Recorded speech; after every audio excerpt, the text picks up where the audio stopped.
So interventional ரேடியாலஜியில் வந்து நம்ம எங்கே பண்ணோம் அப்படின்றது நமக்கு தெரியாது. சேம் டே நீங்கள் காலையில் வரலாம், சாயங்காலம் போகலாம். It is a painless technique. உங்களுக்கு வந்து எங்கேயுமே வந்து ஒரு நைஃப், ஒரு ஸ்கார், ஒரு சூச்சர் எதுவுமே இருக்காது. Because we are not using knife here.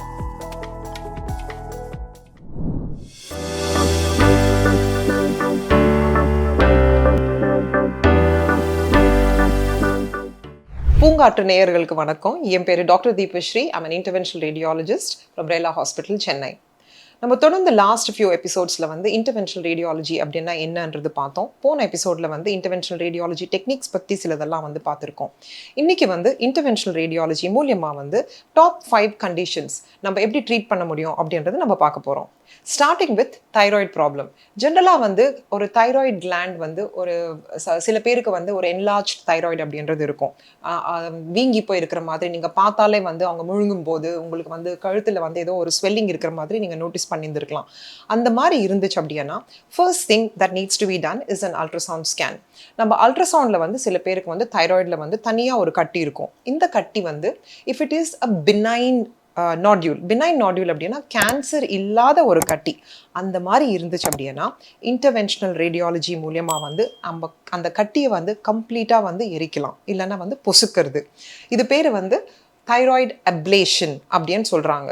So இப்போ தைராய்டு நாட்யூல் இருந்துச்சு அப்படின்னா சர்ஜரியும் பண்ணலாம், இன்டர்வென்ஷனல் ரேடியாலஜி டெக்னிக் மூலியமாக இந்த அப்ளேஷனும் பண்ணலாம். ஆனால் இன்டர்வென்ஷனல் ரேடியாலஜியில் என்ன பெனிஃபிட்ஸ் அப்படின்னு நீங்கள் பார்த்தீங்கன்னா, இன்டர்வென்ஷனல் ரேடியாலஜியில் வந்து ஜென்ரலாக நம்ம தைராய்டு கிளாண்ட் எடுக்கும்போது தைராய்டு ஹார்மோன் சப்ளிமெண்ட்ஸ் எல்லாம் கொடுப்பாங்க. இதில் வந்து ஹார்மோன் சப்ளிமெண்ட்ஸ் எடுக்கணும்னு அவசியமே இல்லை. செகண்ட் திங், நீங்கள் சேம் டே நீங்கள் வீட்டுக்கு போயிடலாம். காலையில் வர்றீங்க, இந்த ப்ரொசீஜர் பண்ணுறோம், சாயங்காலமே வந்து நீங்கள் வீட்டுக்கு போயிடலாம். So there is no downtime in this procedure. And the third important thing, ஜென்ரலாக வந்து தைராய்டு கிளாண்ட் இந்த இடத்துல வந்து சர்ஜரி பண்ணால் ஒரு ஸ்கார், நம்ம வந்து நிறைய பேருக்கு வந்து cosmetically they may not be very happy with a scar on the neck. So interventional ரேடியாலஜியில் வந்து நம்ம எங்கே பண்ணோம் அப்படின்றது நமக்கு தெரியாது, அந்த அடையாளம் தெரியாது. பின் ஹோல் டெக்னிக் மூலியமாக வந்து கம்ப்ளீட்டாக அந்த தைராய்டு கிளாண்டில் இருக்கிற அந்த ஸ்வெல்லிங்கை வந்து நம்ம சரிப்படுத்தலாம். So these are some of the advantages. அடுத்தது வந்து varicose veins. வேரிகோஸ் வெயின்ஸ்ன்றது வந்து காலில் வந்து நரம்பு சுற்றி இருக்கிறது. இந்த காலில் நரம்பு சுற்றி இருக்கிறது நிறைய பேருக்கு வந்து நீங்கள் கேள்விப்பட்டிருப்பீங்க. ஸோ ஜென்ரலாக வந்து யாருக்கு வரோம் அப்படின்னு பார்த்தீங்கன்னா, ரொம்ப நேரம் வந்து நிற்கிறவங்களுக்கு அவங்களுக்கு வந்து காலில் வந்து நரம்பு சுற்றி இருக்கலாம். ஆனால் காலில் வந்து வலிக்கும் போது, நரம்பு சுற்றி இருக்கும்போது நம்ம என்ன பண்ணுறோம், அது வந்து ஒன்றும் இல்லை, சரியாக போயிடும், தூங்கி எந்திரிச்சா சரியாக போயிடும் அப்படின்னு சொல்லி நம்ம லைஃப் ஃபுல்லாக இக்னோர் பண்ணிகிட்டே வரோம். அந்த மாதிரி இல்லாமல் காலில் நரம்பு சுற்றி இருக்குது, எஸ்பெஷலி ஃபேகண்ட் ஆஃப் த டே, நீங்கள் ஈவினிங்ஸில் வந்து தூங்குறதுக்கு முன்னாடி வந்து பயங்கரமாக ஒரு கால் வலி இருக்குது அப்படின்னா கண்டிப்பாக வந்து நீங்கள் ஒரு இன்டர்வென்ஷனல் ரேடியாலஜிஸ்ட்டை வந்து நீங்கள் போய் பார்க்கணும். ஃபர்ஸ்ட் திங் இஸ் நம்ம ஒரு அல்ட்ராசவுண்ட் ஸ்கேன். அல்ட்ராசவுண்ட் ஸ்கேனில் வந்து காலில் நரம்பு சுற்றி இருக்கிறது கன்ஃபார்ம் ஆச்சு அப்படின்னா that is called as varicose vein. இந்த varicose vein-க்கு வந்து இதுக்கு முன்னாடியெல்லாம் சர்ஜரி பண்ணிட்டு இருந்தாங்க. ஆனால் இப்போ சர்ஜரி இல்லாமல் இன்டர்வென்ஷனல் ரேடியாலஜி டெக்னிக் மூலியமாக ஒன்று லேசர் ட்ரீட்மெண்ட் இருக்குது, இன்னொன்று வந்து radio frequency ablation or microwave ablation. இந்த பேர் தான் ரொம்ப காம்ப்ளிகேட்டடாக இருக்கும். பட் ஆனால் இதில் வந்து ஒரு ஹேர் ஸ்ட்ராண்ட் சைஸில் வந்து ஒரு சின்னதாக ஒரு கேத்தட்டர், ஒரு டியூப், மெலிசான ஒரு டியூபை வந்து ரத்த குழாய்க்குள்ளே வந்து அந்த டியூபை கொண்டு போயிட்டு அந்த வெயினை வந்து கம்ப்ளீட்டாக வந்து நம்ம பர்ன் பண்ணும்போது அந்த வேரிகோஸ் வெயின்ஸ்க்கு வந்து ஒரு ஈஸி ட்ரீட்மெண்ட் ஆப்ஷன் அப்படின்னே நம்ம சொல்லலாம். ஸோ ஜென்ரலாக வேரிகோஸ் வெயின்ஸ் இருந்துச்சுன்னா நம்ம அதோட கான்சிக்வன்சஸ், நம்ம ட்ரீட்மெண்ட் பண்ணலை அப்படின்னா என்ன ஆகும் அப்படின்னு பார்த்தீங்கன்னா, காலில் வந்து ஒரு புண்ணு வர்றது, அந்த புண்ணு ஆறாது. நிறைய பேர் வந்து வேரிகோஸ் வெயின்ஸ் இக்னோர் பண்ணுவாங்க. ஆனால் அந்த காலில் புண்ணு வரும்போது அப்போ தான் வந்து டாக்டரை பார்க்க வருவாங்க. அந்த புண்ணு இருக்கும்போது that is even more difficult to treat. ஏன்னா நம்ம காலில் நரம்பு சுற்றி இருக்கிறது ட்ரீட் பண்ணுறது ஈஸி, பட் ஆனால் அந்த புண்ணு ஆறுறதுக்கு ரொம்ப நாள் ஆகும். சில பேருக்கு வந்து few months and few years it can take. அதனால தான் வந்து வேரிகோஸ் வெயின்ஸ்க்கு வந்து there is a very very very simple solution in interventional radiology. இதுவும் வந்து நம்ம தைராய்டில் வந்து எப்படி சேம் டே நம்ம வீட்டுக்கு போகிறோமோ அதே மாதிரி நீங்கள் காலையில் வந்து சாயங்காலமே வந்து வீட்டுக்கு போயிடலாம். There is no downtime, no scar with varicose veins, interventional radiology procedure. அடுத்தது வந்து uterine fibroids. யூட்ரைன் ஃபைப்ராய்ட்ஸ் அப்படின்றது கர்ப்பப்பையில் கட்டி. ஸோ ஜென்ரலாக கர்ப்பப்பையில் கட்டி வந்து நிறைய பெண்களுக்கு வந்து யூஷுவல் ஏஜ் குரூப் வந்து 18 இயர்ஸ்லேருந்து அப் டு 55-60 இயர்ஸ் வரலாம் கர்ப்பப்பையில் வந்து கட்டின்றது வரலாம்.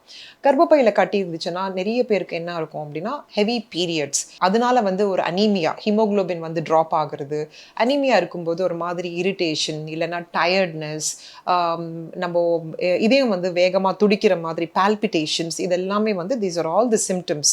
ஹெவி பீரியட்ஸ் இருக்கும்போது இதெல்லாமே நடக்கலாம். சில பேருக்கு வந்து ஹெவி பீரியட்ஸ் இருக்காது. சில பேருக்கு வந்து அந்த கர்ப்பப்பையில் இருக்கிற கட்டி வந்து அடுத்த ஆர்கன்ஸை வந்து ப்ரெஸ் பண்ணும்போது, ஃபார் எக்ஸாம்பிள் கர்ப்பப்பைக்கு முன்னாடி வந்து பிளாடர் இருக்கும், பின்னாடி வந்து ரெக்டம். ஸோ இதனால வந்து கான்ஸ்டிபேஷன் பிரச்சனை, இல்லைன்னா வந்து அடிக்கடி வந்து வாஷ்ரூம் போகணும் அப்படின்ற ஒரு ஃபீலிங்ன்றது இருக்கும் சில பேருக்கு. ஸோ இது எல்லாமே வந்து கர்ப்பப்பையில் இருக்கிற கட்டினால் வர்ற பிரச்சனை. ஜென்ரலாக கர்ப்பப்பையில் கட்டி இருந்தாலே வந்து நிறைய பெண்கள் வந்து அதை வந்து இக்னோர் பண்ணுவாங்க. ஹெவி பீரியட்ஸ் இருந்தாலும் வந்து இக்னோர் பண்ணுவாங்க, இது நார்மல் அப்படின்னு நினைப்பாங்க. அந்த மாதிரி இல்லாமல் நீங்கள் வந்து ஒரு ultrasound scan is the first thing that you need to do. அல்ட்ராசவுண்டில் வந்து கர்ப்பப்பை கட்டி கன்ஃபார்ம் ஆச்சு அப்படின்னா உடனே ஒரு எம்ஆர்ஐ ஸ்கேன் பண்ணி, எம்ஆர்ஐலையும் வந்து கன்ஃபார்ம் ஆனதுக்கப்புறமா ஒரு இன்டர்வென்ஷனல் ரேடியாலஜிஸ்ட்டை நீங்கள் பார்த்தீங்க அப்படின்னா சேம் சிம்பிள் எஃபெக்டிவ் சொல்யூஷன். எப்படி நம்ம தைராய்டு பிரச்சனையை ட்ரீட் பண்ணுறோமோ, எப்படி varicose வெயின்ஸ்க்கு ஒரு சிம்பிளான ஒரு சொல்யூஷன் இருக்கோ, uterine ஃபைப்ராய்ட்ஸ்க்கும் there is a very simple solution. It's called as uterine fibroid embolization. Procedure is very simple, ஆனால் பேரு தான் very complicated.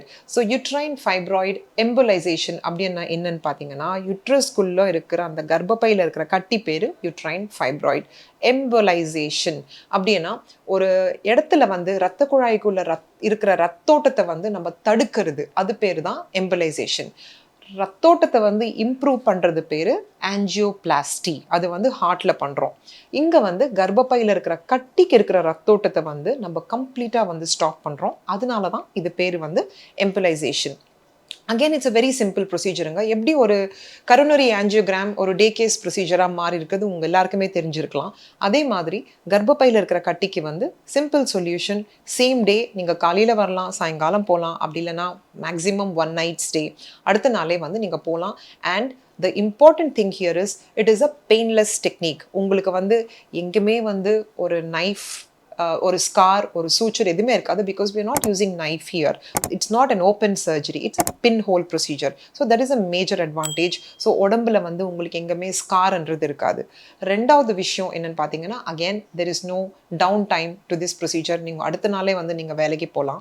அண்ட் மூணாவது விஷயம் வந்து ஜென்ரலாக ஒரு சர்ஜரி பண்ணதுக்கு அப்புறமா வெயிட்டை தூக்காதீங்க, படி ஏறாதீங்க, இதெல்லாம் பண்ணாதீங்க, ரெஸ்ட் எடுங்க, இதெல்லாமே சொல்லுவோம். இதில் வந்து எதுவுமே கிடையாது. நீங்கள் வெயிட்டை தூக்கலாம், படி ஏறலாம், நீங்கள் மேரத்தான் கூட பார்ட்டிசிபேட் பண்ணலாம். அந்த மாதிரி ஒரு சிம்பிளான சொல்யூஷன் வந்து கர்ப்பப்பையில் இருக்கிற கட்டிக்கு வந்து நம்மளுக்கு இன்டர்வென்ஷனல் ரேடியாலஜி டெக்னிக் மூலமா உங்களுக்கு கிடைக்கும். அடுத்தது வந்து important thing is prostate artery embolization. ஆண்களுக்கு வந்து எஸ்பெஷலி above 50 இயர்ஸ்லேருந்தே வந்து இந்த பிரச்சனை ஆரம்பிக்கலாம். So 50% of people above 50 years, 60% above 60, 70% above 70 அப்படின்னு தான் நம்ம சொல்கிறோம். அதுதான் வந்து ஸ்டாட்டிஸ்டிக்ஸ் சொல்லுது. ஸோ இத்தனை பேருக்கு வந்து ப்ராஸ்ட்ரேட் கிளாண்டோட ஹைப்பர்ட்ராஃபி அப்படின்னா என்னென்னா, ப்ராஸ்ட்ரேட் கிளாண்ட்ன்றது நம்ம நீர் பைக்கு கீழே வந்து ஒரு ஒரு சின்னதாக ஒரு ஸ்ட்ரக்சர், அந்த ப்ராஸ்ட்ரேட் வந்து நீங்கள் எல்லாமே கேள்விப்பட்டிருக்கலாம். ஸோ இது என்ன ஆகும் அப்படின்னு பார்த்தீங்கன்னா, ஒரு 60% ஆஃப் பீப்புள் above 60 இயர்ஸ் அது வீங்கலாம். அந்த வீக்கத்தை தான் வந்து ப்ராஸ்ட்ரேட் ஸ்வெல்லிங்கை தான் நம்ம ப்ராஸ்ட்ரேட் ஹைப்பர்ட்ராஃபி அப்படின்னு சொல்கிறோம்.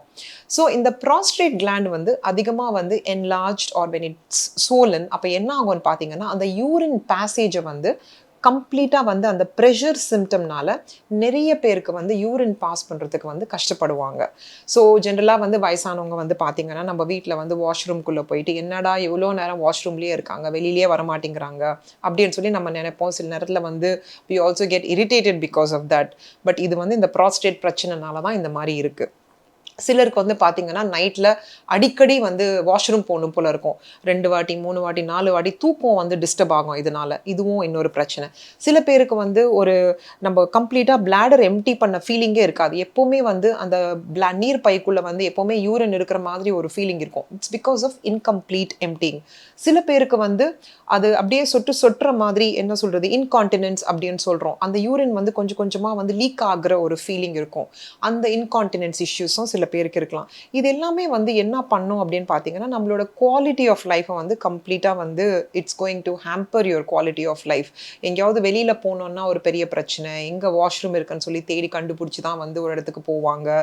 நைட்ல வந்து தூக்கம் டிஸ்டர்ப் ஆகிறதுனால வந்து அடுத்த நாள் ரொம்ப டயர்டா இருப்போம். இது எல்லாமே பிரச்சனை, ப்ராஸ்டேட் பிரச்சனைனால வர்ற ப்ராப்ளம்ஸ். ஸோ இதுக்கு முன்னாடி ப்ராஸ்டேட் ஹைப்பர்ட்ராஃபிக்கு வந்து சர்ஜிக்கலா வந்து ப்ராஸ்டேட்டை எடுத்துட்டு இருந்தாங்க. இப்போவும் வந்து சர்ஜிக்கல் ப்ரொசீஜரும் இருக்கு.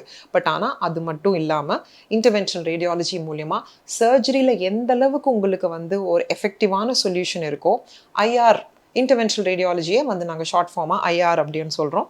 ஐஆர் டெக்னிக்லேயும் வந்து நம்ம ப்ராஸ்டேட் கிளாண்டை சுருங்குற மாதிரி ஒரு ப்ரொசீஜர். நீங்கள் ஏற்கனவே கர்ப்பப்பையில் இருக்கிற கட்டிக்கு வந்து ரத்தோட்டத்தை வந்து நம்ம ஸ்டாப் பண்ணும்போது எப்படி கர்ப்பப்பையில் இருக்கிற கட்டி சுருங்குமோ அதே மாதிரி தான் அந்த ப்ராஸ்டேட் கிளாண்டுக்கு இருக்கிற ரத்தோட்டத்தை வந்து நம்ம தடுக்கும்போது அந்த ப்ராஸ்டேட் கிளாண்ட் கம்ப்ளீட்டாக வந்து சுருங்கிடும்.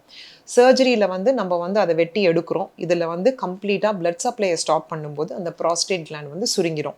ஸோ இதனால் வந்து உங்களுக்கு என்னெல்லாம் வந்து பாதிப்பு இதனால் இருந்துச்சோ அது எல்லாமே வந்து it will get started with is very simple, safe and effective solution.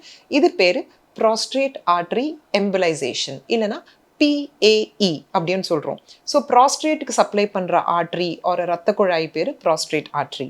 எங்கெல்லாம் வந்து நம்ம பிளட் சப்ளையை பிளாக் பண்ணுறோமோ அது பேர் embolisation. So this is called as prostate artery embolisation. Again same thing, நீங்கள் காலையில் வந்து சாயங்காலம் போயிடலாம். சில பேருக்கு இன்சூரன்ஸ் இருக்குது அப்படின்னா ஒரு நைட் ஸ்டே இருக்கும், அடுத்த நாள் நீங்கள் போயிடலாம். அண்ட் எங்கே பண்ணோன்றது உங்களுக்கு தெரியாது. ஸோ இதனால் ஏதாவது சைட் எஃபெக்ட்ஸ் இருக்கா அப்படின்னு நீங்கள் கேட்டிங்கன்னா அந்த side effects are very very very very ஃபியூங்க.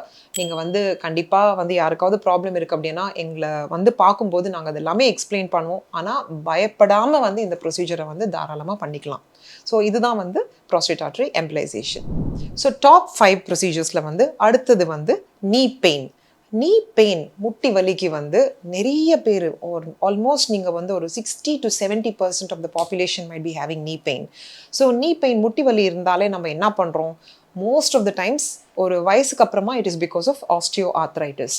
இந்த ஆஸ்டியோ ஆர்த்ரைட்டிஸ் அப்படின்னா 2 முட்டிக்கு நடுவில் இருக்கிற கார்டிலேஜ் ஓட தேய்மானத்தினால வர்றது தான் வந்து ஆஸ்டியோ ஆர்த்ரைட்டிஸ்.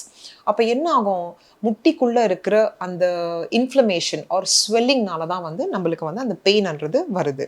ஸோ ஜென்ரலாக வந்து நம்ம ஏதாவது அடிபட்டுச்சு அப்படின்னா நம்ம என்ன பண்ணுறோம், ஒரு ஐஸ் பேக் எடுத்து அந்த வீக்கத்து மேலே ஐஸ் வைக்கும்போது கம்ப்ளீட்டாக வந்து அந்த ஸ்வெல்லிங்ன்றது குறையுது. பட் ஆனால் முட்டிக்குள்ளே இருக்கிற அந்த ஸ்வெல்லிங்கை வந்து நம்ம அட்ரெஸ் பண்ணணும் அப்படின்னா ஏதோ ஒரு டெக்னிக் இருந்தால் தான் வந்து அந்த ஸ்வெல்லிங்கை வந்து நம்ம சரிப்படுத்தலாம். ஜென்ரலாக வந்து ஒரு ஃபிசியோதெரப்பி ரெக்கமெண்ட் பண்ணுவாங்க, இல்லைனா வந்து மாத்திரை எடுக்க சொல்லுவாங்க, சில பேருக்கு இன்ஜெக்ஷன்ஸ் போடுறாங்க, சில பேருக்கு வந்து ஃபைனலாக நீ ரீப்ளேஸ்மெண்ட் தான் பண்ணணும் அப்படின்னு சொல்கிறாங்க.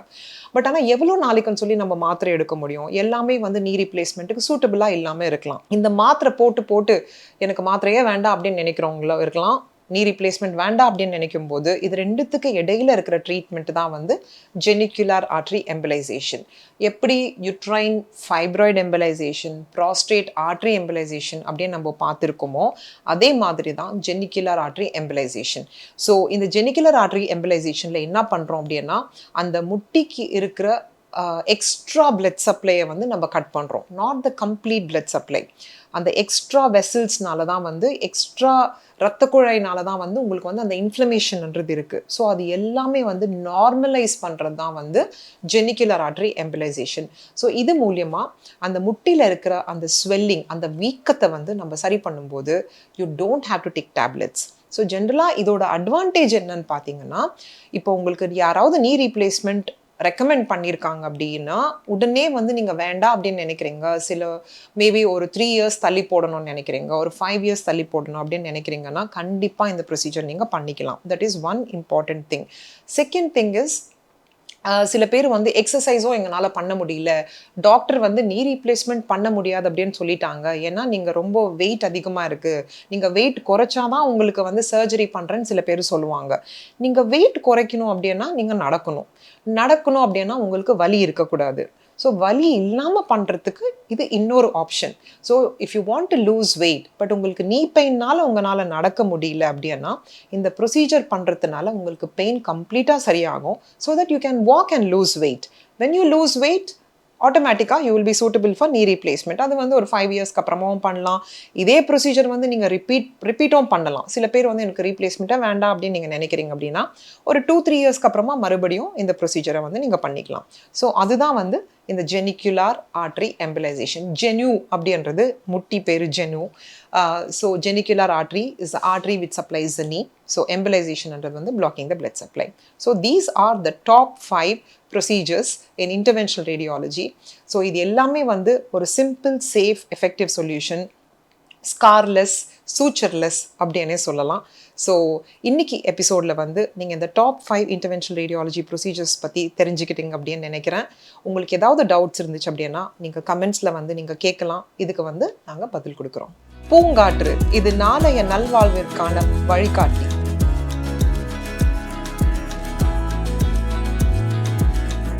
தொடர்ந்து எங்களோட வீடியோக்களை பார்க்கறதுக்கு பூங்காற்று சேனலை சப்ஸ்கிரைப் பண்ணுங்கள் அண்ட் ஃபாலோ பண்ணிடுங்க.